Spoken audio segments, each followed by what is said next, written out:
Hello students, welcome to our channel. Start करने से पहले प्लीज़ सब्सक्राइब करें और बेल आइकन को भी प्रेस कर दें ताकि कोई भी अपडेट आप मिस ना करें। और अदर वीडियोस देखने के लिए डिस्क्रिप्शन में जाके लिंक पर क्लिक करें। Thank you. स्टार्ट करते हैं। इस वीडियो में हम डिस्कस करेंगे रेडियो एक्टिविटी को। सो स्टूडेंट्स, रेडियो एक्टिविटी को 1896 में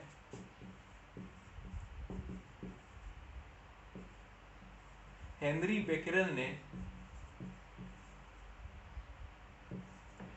बेकरेल ने डिस्कवर किया था।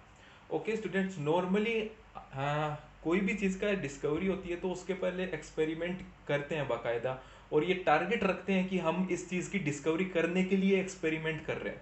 बट एक्चुअली में जो रेडियो एक्टिविटी की जो डिस्कवरी है वो एक्सीडेंटली हुई थी। ठीक है, हेनरी बेकेरेल ने पर्टिकुलरली रेडियो एक्टिविटी के लिए कोई एक्सपेरिमेंट नहीं किया था। ये बस अचानक से उनके सामने आ गई और उन्होंने इसको नाम दे दिया रेडियो एक्टिविटी का। हुआ क्या था कि अ, इन्होंने क्या किया, एक जगह क्या है, फोटोग्राफिक प्लेट रखी हुई थी और उसके पास में यूरेनियम रखा हुआ था। ठीक है, जैसे यूरेनियम पोटेशियम सल्फेट होता है, उसके पास में यूरेनियम पोटेशियम सल्फेट रखा होता है और उसके जस्ट पास में फोटोग्राफिक प्लेट होती है, वो रखी हुई थी। और फोटोग्राफिक प्लेट को कवर किया गया था लाइट रेजिडेंस कवर से। ठीक है, लाइट रेजिस्टेंस कवर क्या होता है, जिसमें लाइट ना तो अंदर जा सकती है ना उससे बाहर निकल सकती है। थोड़ी देर बाद में क्या हुआ कि जो फोटोग्राफिक प्लेट का जो कवर था, लाइट रेजिस्टेंस कवर, वो ब्लैक हो गया। उन्होंने क्या बताया कि ये ब्लैक क्यों हुआ है, क्योंकि ये जो यूरेनियम है इससे कुछ इनविजिबल रेज निकलती है। ठीक है, जिस वजह से ये जो सरफेस है वो ब्लैक एंड हो गया है। ठीक है, इन रेज को उन्होंने नाम दिया बेकेरल रेज।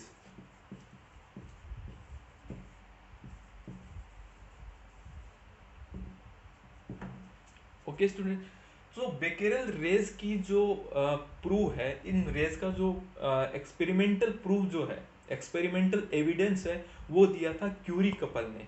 क्यूरी कपल कौन? पियरे क्यूरी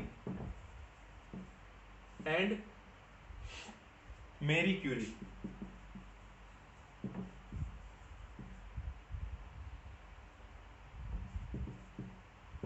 इन्होंने इसका प्रैक्टिकल एविडेंस दिया था। ठीक है, इन्होंने क्या किया, pitch blend. Okay, pitch blend क्या होता है, एक और होता है।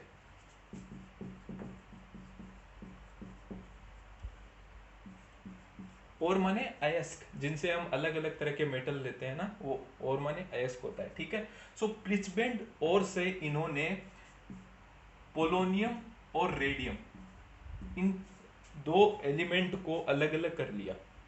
ठीक है, और ये देखा गया कि ये जो पोलोनियम और जो रेडियम होते हैं, ये यूरेनियम के कंपैरिजन में 10 लाख टाइम्स ज्यादा एक्टिव होते हैं।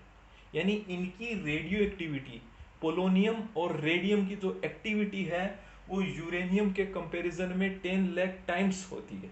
ठीक है, ये एलिमेंट उन्होंने डिस्कवर किए थे। ठीक है, so now we move on to the definition of radioactivity. Radioactivity किसे कहते हैं?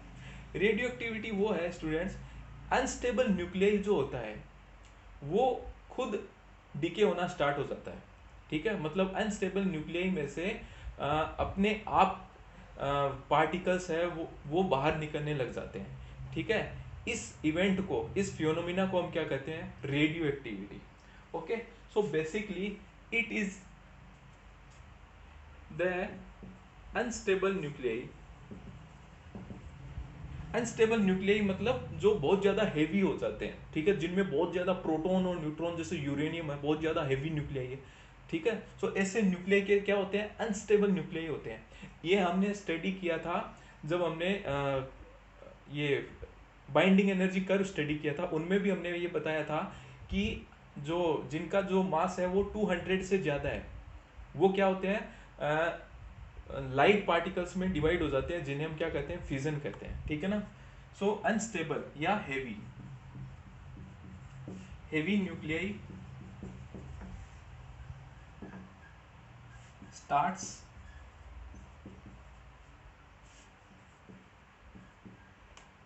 emitting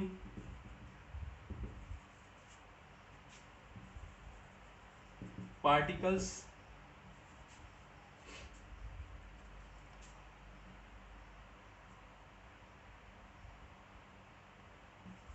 ऑटोमेटिकली, यानी इनमें से अपने आप पार्टिकल्स डिके होना स्टार्ट हो जाते हैं। ठीक है, इस कॉन्सेप्ट को हम क्या कहते हैं, रेडियो एक्टिविटी कहते हैं। ठीक है, सो ये जो रेडियो एक्टिविटी है ये नेचुरल रेडियो एक्टिविटी है। ओके, नेचुरल का मतलब ये हेवी न्यूक्लियर ये अपने आप एमिट करते हैं, जैसे फोटॉन्स को, अल्फा पार्टिकल, बीटा पार्टिकल या गामा रेज को ये अपने आप एमिट करते हैं। ठीक है, सो ये जो रेडियो एक्टिविटी है ये नेचुरल रेडियो एक्टिविटी है। ठीक है, सो एक रेडियो एक्टिविटी होती है आर्टिफिशियल। सो हम रेडियो एक्टिविटी को दो पार्ट में डिवाइड कर सकते हैं, एक तो नेचुरल और एक आर्टिफिशियल।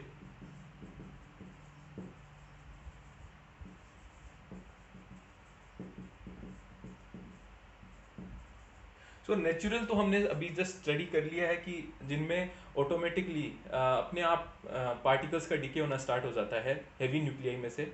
ठीक है, जैसे अल्फा पार्टिकल्स का, बीटा पार्टिकल्स का, गामा रेज का, फोटॉन्स का। ठीक है, सो इसे हम क्या कहते हैं, नेचुरल रेडियो एक्टिविटी कहते हैं। सो अब है आर्टिफिशियल रेडियो एक्टिविटी क्या होती है। आर्टिफिशियल रेडियो एक्टिविटी का मतलब है कि हम क्या कोई स्टेबल न्यूक्लियाई जो है क्या हम उसको उसमें रेडियो एक्टिविटी क्रिएट कर सकते हैं या नहीं।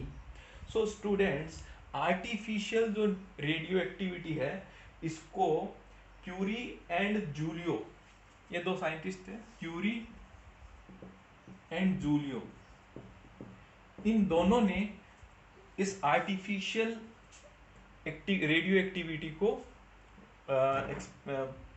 एक्सपेरिमेंटल प्रूव किया था। ठीक है, उन्होंने क्या किया कि आप किसी स्टेबल न्यूक्लियाई पर, जो स्टेबल होता है, ठीक है, उस पर क्या करो, अल्फा पार्टिकल की बॉम्बार्डिंग, मतलब अल्फा पार्टिकल की बौछार करा दो, जिससे क्या होगा कि वो अनस्टेबल न्यूक्लियाई में कन्वर्ट हो जाएगा। अब जैसे ही वो अनस्टेबल न्यूक्लियाई में कन्वर्ट हो गया तो उसमें से क्या होगा, पार्टिकल्स या वेव्स है वो निकलना, रेडिएशन निकलना स्टार्ट हो जाएगी, तो उसमें क्या हो गया, रेडियो एक्टिविटी क्रिएट हो गई। सो उन्होंने क्या किया, बोरोन पे हीलियम पार्टिकल की बॉम्बार्डिंग करवाई।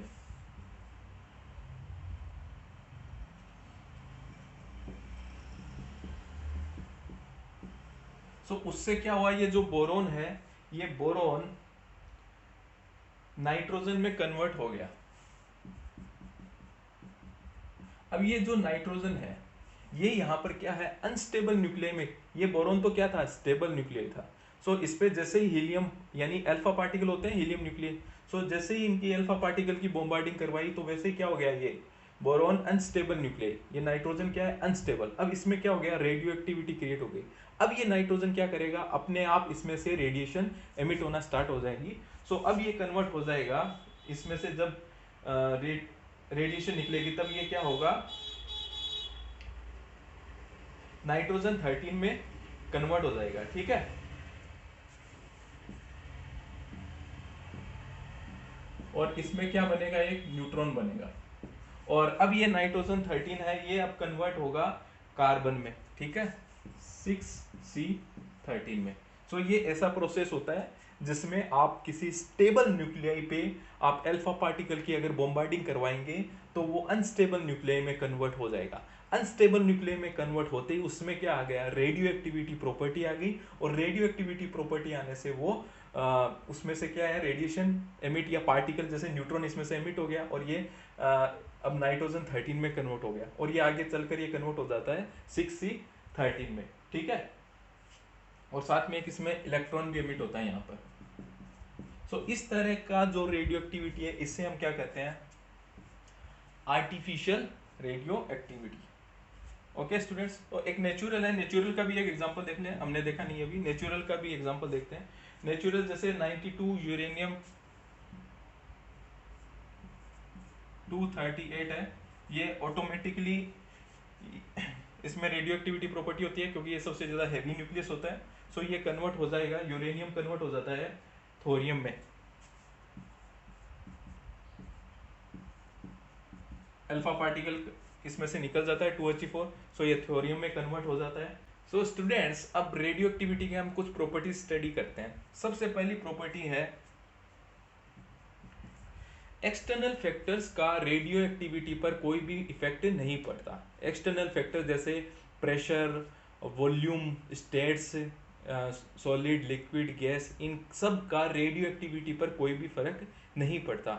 मतलब चाहे टेम्परेचर ज़्यादा हो कम हो, चाहे प्रेशर कम हो या ज़्यादा हो, स्टेट कोई भी हो, लिक्विड हो, ऐसा नहीं होगा लिक्विड होगा तो रेडियो एक्टिविटी अलग होगी या गैस होगा तो रेडियो एक्टिविटी अलग होगी। सो स्टेट्स का, प्रेशर, टेम्परेचर का, इन सब का रेडियो एक्टिविटी पर कोई फर्क नहीं पड़ता। इसका मतलब हम कह सकते हैं कि रेडियो एक्टिविटी जो है वो बेसिकली एक न्यूक्लियर फिनोमिना है, जो केवल और केवल न्यूक्लियस से रिलेटेड है। ठीक है, so it is a nuclear phenomena.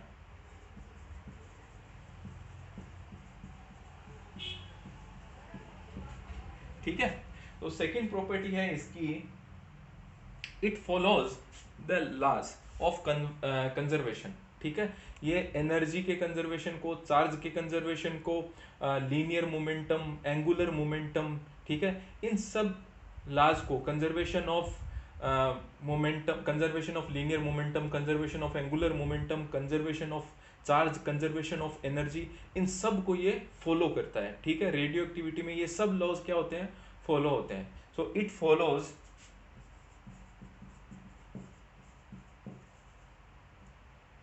the laws of conservations. Okay, so next property है, in the process of radioactive decay emission energy per atom is the order of mega electron volt, whereas it is the order of few electron volt for the chemical reaction. So ये जो reaction होती है, ठीक है students, radio activity की जो reaction होती है उनमें जो एनर्जी रिलीज होती है, जैसे यहाँ पर जो एनर्जी रिलीज होगी आगे, यानी इन डिकेज में आगे जो एनर्जी रिलीज होती है, ये इन एनर्जी जो रिलीज होती है इसका ऑर्डर होता है मेगा इलेक्ट्रॉन वोल्ट में। मेगा इलेक्ट्रॉन वोल्ट रेंज का इनका ऑर्डर होता है जो एनर्जी रिलीज होती है, यानी इसका मतलब बहुत ज्यादा एनर्जी रिलीज होती है। मेगा इलेक्ट्रॉन वोल्ट मतलब 10⁻⁶ इलेक्ट्रॉन वोल्ट की रेंज में एनर्जी रिलीज होती है रेडियो एक्टिविटी में। जबकि अपनी जो नॉर्मल केमिकल रिएक्शन होती है, जो केमिस्ट्री में हम पढ़ते हैं, जो नॉर्मल केमिकल रिएक्शन है, उनमें जो एनर्जी रिलीज होती है वो इलेक्ट्रॉन वोल्ट रेंज की होती है। ठीक है, सो इसका जो एनर्जी रिलीज है वो बहुत ज्यादा है, बहुत ज्यादा एनर्जी रिलीज होती है मेगा इलेक्ट्रॉन वोल्ट में। ठीक है, हाँ, केमिकल से याद आया, केमिकल प्रॉपर्टीज जो होती है, क्या उनमें रेडियो एक्टिविटी का इफेक्ट है, या केमिकल रिएक्शंस का रेडियो एक्टिविटी पे इफेक्ट पड़ता है या नहीं पड़ता। सो स्टूडेंट्स, केमिकल रिएक्शन होती है वो बेसिकली इलेक्ट्रॉन पे डिपेंड होती है, इलेक्ट्रॉन ट्रांसफर होते हैं। ठीक है, और ये जो रेडियो एक्टिविटी है ये केवल और केवल न्यूक्लियस से रिलेटेड है, ना कि इलेक्ट्रॉन्स से। सो केमिकल रिएक्शंस में रेडियो एक्टिविटी का कोई इफेक्ट नहीं है, या रेडियो एक्टिविटी पर केमिकल रिएक्शन का कोई भी इफेक्ट नहीं पड़ता है। So this is all about radio activity. So students, अगर आपको वीडियो अच्छा लगा है तो लाइक करें और फ्रेंड्स के साथ शेयर करें। Thank you.